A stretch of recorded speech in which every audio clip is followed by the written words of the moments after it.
Today on our 2005 Chevrolet Avalanche, we're going to be showing you how to install the Roadmaster XL base plate kit with the removable arms. Part number is 199-5. Now here's our base plate once we have it installed, and when not in use, of course. As you can see, this is going to be a pretty much direct replacement for our tow hooks. The installation process is pretty straightforward with it. You will have to pull the bumper off and your grill insert out to get it installed, but once you do that, pretty much free and easy to go. There's one hole to drill over there on the frame rail, but you're going to have it installed pretty quickly. Now this setup's designed so we can haul this vehicle behind our RV now. When it's time to do that, you'll grab your removable arm. You can see the tabs are offset. We want these to face towards the middle. It's going to slide in position. Then we can secure that with our 5/8 diameter pins and clips. Going to slide that through the arm we just installed, through the base plate, and then we'll slide our clip in to secure that. Just like that. Same thing done on the other side, and you're ready to connect your tow bar brackets. Like that. You'll see the hole right here for our quick disconnect safety chain connection point. You're also going to have a small tab that sticks out here on our removable arm and on our base plate, so you can put a padlock there and secure these in position so you won't have to worry about them disappearing. The quick link on our safety chain connection point is going to make this connection an easy one to do. Just bring it through and close it up. You don't have to worry about getting a wrench in there and tightening them down or anything. Now we're going to begin our installation by just removing this cover. Kind of goes from the core support of the radiator up to the grill. Going to have push pin fasteners. You see, once you pull the middle out, you pull that outside out. It's like that. If they come apart, it's not a big deal. You can just stick it back in there. And we're going to do that for all 7 fasteners here, and we'll be able to set this panel aside. Now if we pull out on the outside edge here, we're going to separate a clip that's on each side. Right here on the top, we've got a couple clips. If they don't pop out, you can use a trim panel tool or a screwdriver to kind of help. And if they still don't come, you can pinch those clips together with needle nose pliers. Now, located directly underneath these, we'll have 2 more right down here on the bottom. With those undone, we'll set our fascia aside here.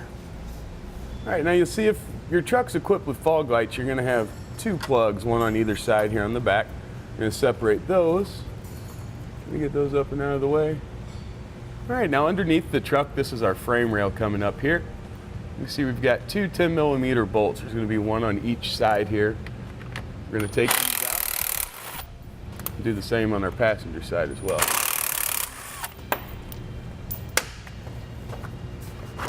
And you see that's going to come off kind of in one piece. You got that little clip. It's going to be right here. Once you've got that separated, we'll just slide that off. Now these will be returned to our customer. They're not going to be going back into position. Once we've got those out of the way, we'll uncover these 18mm headed bolts here on the bottom. Let's get those taken out.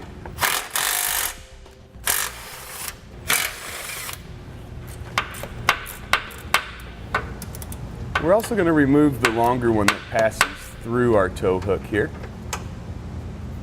Here to here, also an 18mm. For this, probably a wrench and socket is going to be the better plan on how to get it off.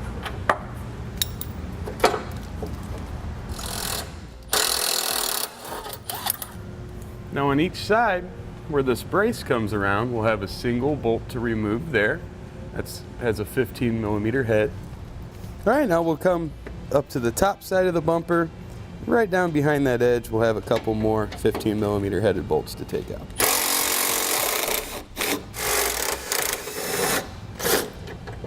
Now we're also going to be removing the 15mm headed bolt located just inside from that location, a little bit lower towards the middle of the vehicle.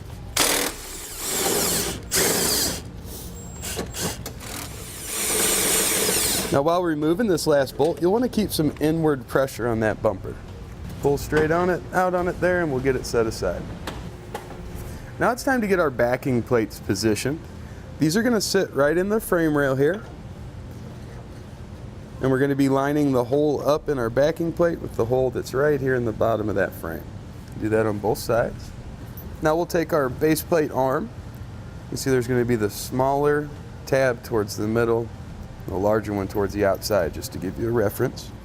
Those will be placed right up through the frame, through our backing plate. Then we'll place on a lock washer, also thread on our nut.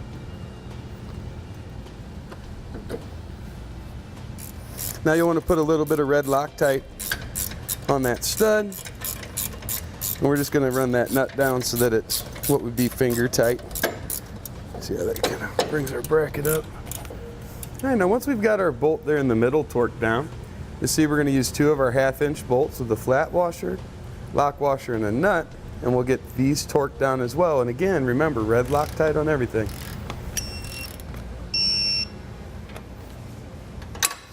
All right, now we'll repeat the same process for our driver's side. And you'll see we're supporting the arm of our base plate here just slightly with a jack stand. Just want to bring that up to where you have a full solid steel backing there. Use our 17/32 bit. I'm going to mark the center of it.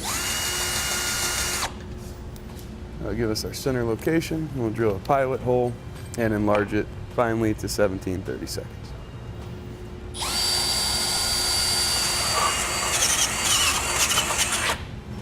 Now we'll take our 1/2-inch carriage bolt with the spacer block.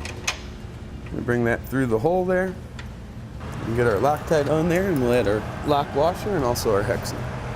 Now we can get that side torqued down. Once that's done, we'll go to the other side and repeat the same process. Now we're ready to get all of our bolts installed back on our bumper, and we can get it tightened down. Now we're going to be using basically the 4 that are on the top here. We'll have 1, 2 on each side. And then also that brace underneath, we removed a bolt from each side there. We'll be putting those back in. The other bolts we removed, that just held our tow hook in place.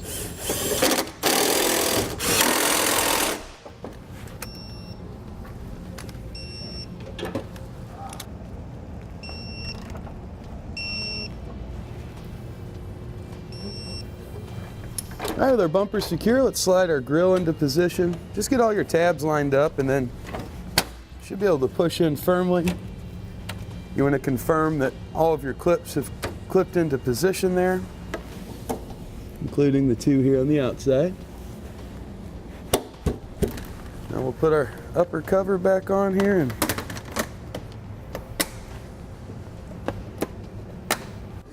now with our base plate installed, we're able to put on, in this case, a quick disconnect crossbar, where you can get the adapters to connect your tow bar here directly to them. That's going to allow us to safely haul our car down the road. Of course, you don't want to forget about your braking system. You don't want to forget about your towed vehicle wiring, just to help you stay in compliance with any laws. But that base plate is going to give us a great connection solution, so we don't have to worry about any major big modifications to the vehicle. It's going to complete our installation of the Roadmaster XL base plate kit with removable arms, part number 199-5 on our 2005 Chevrolet Avalanche. Click the link below to shop, learn more, or visit us at etrailer.com.